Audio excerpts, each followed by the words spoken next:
다음으로 표준 편차에 대해서 설명을 하겠습니다. 표준 편차는 영어로 스탠다드 데비에이션이라고 부르고요.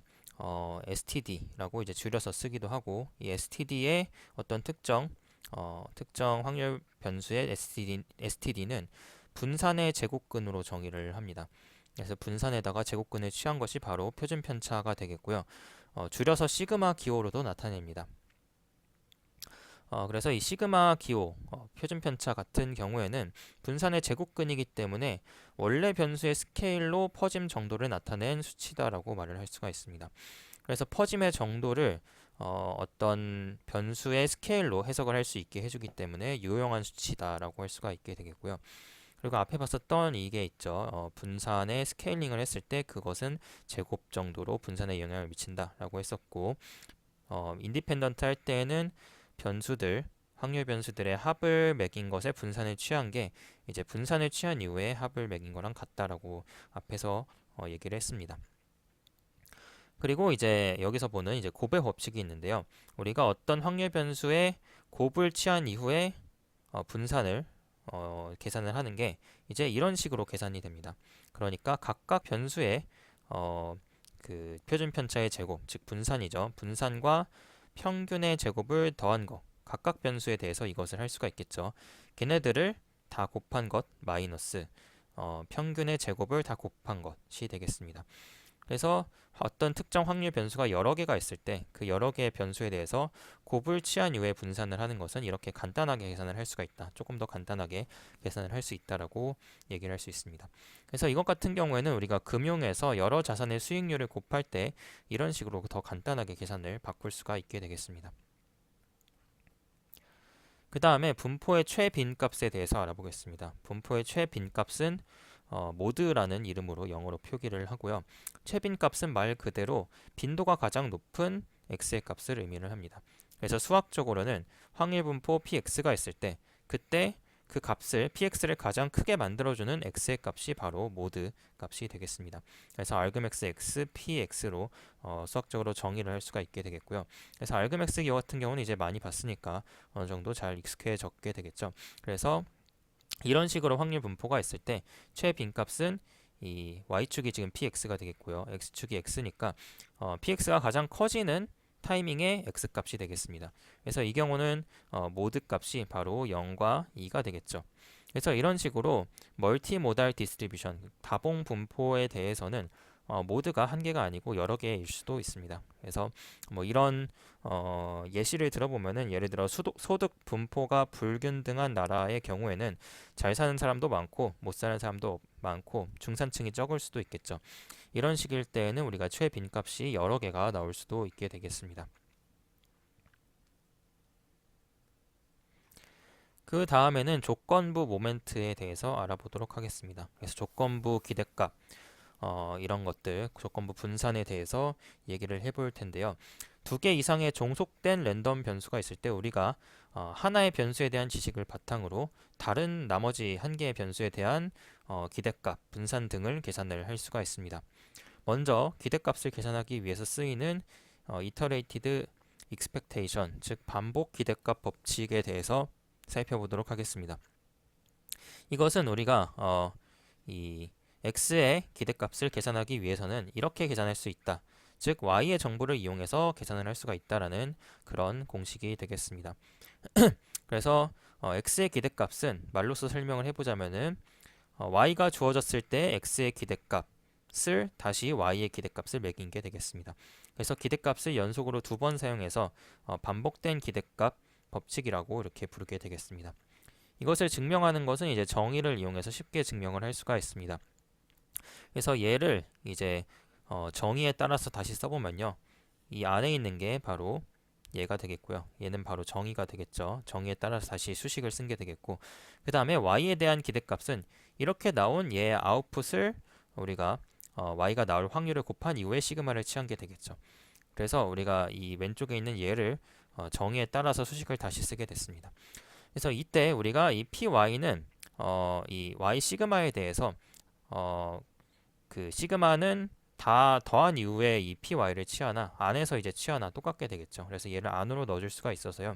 안으로 넣어준 이후에는 우리가 py랑 이 확률이랑 이제 곱해지게 됐을 때 얘가 px, y가 되죠. 그래서 얘를 다시 써보게 되면은 x 곱하기 px, y가 px는 x가 되겠고요. 그래서 x, y에 대해서 이렇게 쓸 수가 있습니다.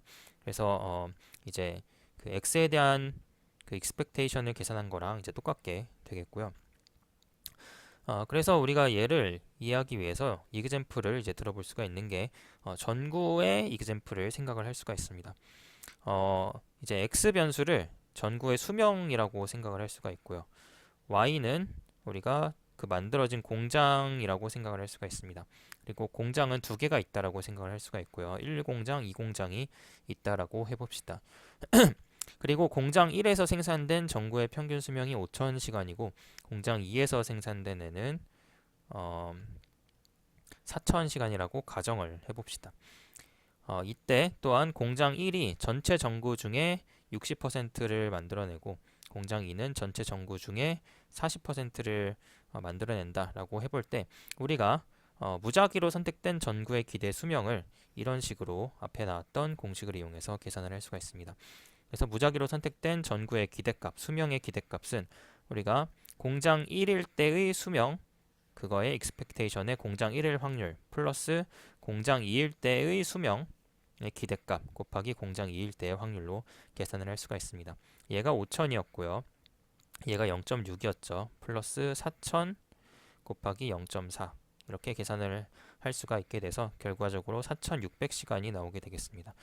이런 식으로 우리가 어떤 특정 확률 변수에 대한 기대값을 계산을 할 때 다른 확률 변수 y라는 정보를 이용을 해가지고 계산을 할 수가 있게 되는 것이 되겠습니다.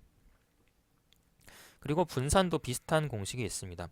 분산의 경우에는 우리가 어떤 확률 변수 x의 분산을 계산을 할 때 x바 y의 분산을 계산한 이후에 y의 expectation을 취한 것 플러스 그 다음에 x바 y의 기대값 expectation을 계산한 이후에 y에 대한 분산을 취한 것으로 계산이 되겠습니다. 그래서 이것의 그 증명은 이런 식으로 이제 진행이 되겠고요. 그래서 원래 x의 분산을 계산하는 수식 중에 이게 있었죠. x 제곱의 기대값 마이너스 기대값의 제곱이 될 수가 있었는데요. 이제 왼쪽에 있는 애는 이렇게 다시 쓸 수가 있고 오른쪽에 있는 애는 이렇게 다시 쓸 수가 있게 되겠습니다. 그래서 얘를 이제 쭉 이어서 계산을 해보게 되면은 결과적으로 우리가 이제 얻을 수 있는 이 수식이 나오게 되겠습니다.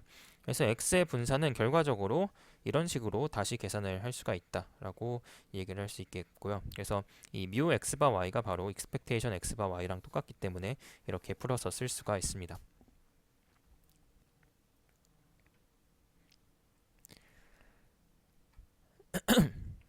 네, 그리고 다음으로 요약 통계량의 한계에 대해서 알아보겠습니다. 그래서 우리가 이런 식으로 표준 편차, 분산, 평균, 모드 이런 것들은 우리가 요약 통계량이라고 부릅니다. 복잡한 확률 분포를 한 개의 숫자로 나타낼 수 있다라는 점에서 요약해서 어떤 분포를 나타낸다라고 할 수가 있게 되겠는데요. 근데 이것의 한계점이 굉장히 극명하게 되겠습니다. 그래서 우리가 어떤 것을 쉽게 얘기를 할 때 예를 들어 뭐 한국 남자 성인 평균의 키, 평균의 몸무게 평균 뭐 이런 식으로 얘기를 할 때 굉장히 쉽게 어떤 분포를 한 개의 숫자로서 나타낼 수가 있게 되겠는데요. 이것이 굉장히 많은 정보를 손실시킨다라는 게 이제 한계점이 되겠습니다. 그것을 굉장히 극명하게 보여주는 예시가 앤스콤의 4분할이라는 이제 예시가 있습니다. 그래서 앤스콤의 4분할이라는 예시가 있는데요. 밑에 있는 이 그림이 되겠습니다. 밑에 있는 이 그림이 이렇게 샘플들을 x, y에 대해서 샘플들을 하나씩 점을 찍은 게 되겠고요. 그래서 샘플들이 한 10개 정도 있나요? 네, 10개 정도의 샘플에 대해서 데이터셋이 이렇게 많이 존재하는 경우가 되겠습니다. 근데 이 4개의 데이터셋이 이제 놀랍게도 모든 데이터셋, 이 4개의 데이터셋이 동일한 평균, 분산, 그리고 상관계수, 그러니까 코릴레이션이 되겠죠. 그래서 이 4개의 데이터셋이 x에 대한 평균도 똑같고요. y에 대한 평균도 똑같고 그리고 x, y에 대한 상관계수도 똑같다는 것입니다. 그래서 이 데이터 분포를 봤을 때 굉장히 다른 4개의 분포임에도 불구하고 우리가 얘를 요약된 통계량을 취해가지고 평균과 그리고 분산과 상관 계수를 계산을 하게 되면은 모두가 다 똑같다라는 것이 되겠습니다. 이때 이제 구체적으로 x의 평균은 9가 되겠고요. x의 평균은 9가 되겠고 y의 평균은 7.5가 되겠고요. 그리고 x의 분산은 11, y의 분산은 4.2, 그리고 둘의 상관 계수는 0.816이 되겠습니다. 그래서 이 4개 데이터셋이 요약된 통계량은 모두 같은데 이렇게 사실 샘플의 분포는 엄청나게 많이 다를 수가 있다는 것을 관찰을 해볼 수가 있습니다. 그래서 이러한 예시는 수치적 요약이 데이터 시각화보다 우수하다라는 이제 통계학자들의 인식에 반박하기 위해서 앤스콤이라는 사람이 만든 것이 되겠습니다. 그래서 각 데이터셋이 10개의 샘플로 구성되어 있지만 실제 이 분포는 실제 XY의 분포는 매우 다른 것을 눈으로 직관적으로 확인을 할 수가 있습니다. 그래서 이것은 단순히 평균과 분산 상관 계수만으로는 데이터의 실제 특성을 파악하기 어렵다는 것을 보여주는 이제 예시라고 할 수가 있게 되겠고요. 그래서 데이터 분석을 할 때 항상 시각화를 먼저 해서 병행을 해서 우리가 데이터를 관찰을 눈으로 해야 되는 이유가 바로 이것이라고 예시를 들 수가 있습니다. 네, 그래서 네, 여기 나와 있던 수치들이 바로 이 앤스콤의 4분할에서 나오는 그런 예시가 되겠고요. 그 앤스콤의 4분할에서 더 나아가서 최근에는 데이터 사우러스라는 것이 이제 더욱 놀라운 예시가 되겠습니다. 그래서 데이터 사우러스는 이제 앞에 보이는 이 데이터셋이 공룡의 모양인 것을 따서 데이터 사우러스라고 이제 부르는데요. 그래서 얘는 이제 12개의 데이터셋이 있는데 이런 데이터셋이 동일한 요약 통계량을 가지고 있습니다. 그래서 평균이 모두 같고 분산이 모두 같고 그리고 콜레이션도 모두 같게 되겠습니다. 그래서 앞에 봤었던 앤스콤의 4분할과 비슷한 예시라고 할 수가 있겠는데 이렇게나 데이터 분포가 다를 수가 있다. 요약 통계량은 같아도 이렇게나 데이터 모양이 다를 수가 있다라는 충격적인 예시가 돼서요. 사실 통계학자들이 많이 좋아하는 게 평균과 분산 이런 것들을 많이 좋아하죠. 근데 실제로는 데이터 모양이 이렇게나 많이 다를 수가 있다. 그러니까 요약된 통계량으로는 우리가 모두를 말하지 못한다라고 하는 그런 예시를 보여주는 것이 되겠습니다. 그래서 요약 통계량은 데이터의 실제 구조를 파악하기는 좀 어려울 수가 있어서 시각화 기법을 통해서 우리가 시각화를 해서 데이터가 어떤 연관성들이 있는지를 직관적으로 판단하는 게 중요하다라고 할 수가 있습니다. 그래서 시각화의 중요성을 명확하게 설명을 해주게 되겠고요. 그래서 요약된 통계량은 매우 오해의 소지가 있을 수가 있습니다. 그래서 시각화 기법들이 여러 개가 있는데 그것들을 고려해 봐야 됩니다. 이제 산점도라는 시각화 기법이 있고요. 영어로는 스캐터 플롯이라고 부릅니다. 스캐터 플롯은 변수, 특정 변수 2개나 3개에 대해서 우리가 x1, x2에 대해서 샘플들을 점을 찍는 것을 말을 합니다. 그래서 첫 번째 샘플은 x1이 3, x2가 3이라고 했을 때 여기다가 첫 번째 샘플에 점을 찍고요. 두 번째 샘플은 x1이 4, x2가 6이라고 했을 때 여기다가 점을 찍고 이런 식으로 샘플들 개수만큼 점을 찍을 수가 있겠죠. 이게 바로 스캐터 플롯이 되겠고 특정 2개나 3개의 변수가 어떤 식의 상관 계수를 가지고 올 수 있는지 그것을 살펴볼 수 있습니다. 다음 박스 플롯은 뭐냐면요. 한 개의 변수에 대해서 우리가 그릴 수가 있는데요. 예를 들어서 x1이 있다라고 했을 때 x1의 분포를 우리가 4분위수를 이용해서 그릴 수가 있습니다. 그래서 여기가 평균값, 그러니까 50%값, 다음 75%값, 25%값, 그리고 데이터의 끝단을 그려서 우리가 데이터의 분포 한 개의 변수에 대한 데이터의 분포를 박스를 그려서 표현을 하는 방법입니다. 그래서 박스의 위와 아래는 75%, 25% 부분을 나타내고요. 그리고 최끝단을 이렇게 선으로 표시를 합니다. 그리고 바이올린 그림 같은 경우에는 박스 플롯이랑 굉장히 유사한데요. 얘에다가 우리가 빈도를 약간 표현한 것이라고 할 수가 있습니다. 그래서 생긴 모양이 약간 이렇게 생겼고요. 이 박스 플롯의 개념이랑 동일하지만 우리가 빈도가 높은 곳에는 이렇게 좀 두꺼운 곳으로 표시를 해준다라는 것이 되겠습니다.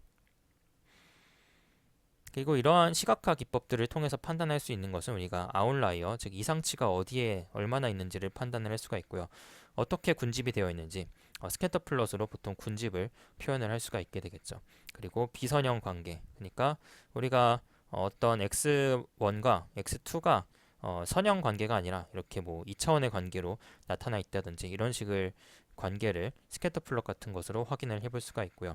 그리고 모달리티, 즉 분포의 이제 모드, 최빈 값이 여러 개가 있는 것도 뭐 이런 바이올린 플롯 같은 것을 통해서 확인을 해볼 수가 있습니다.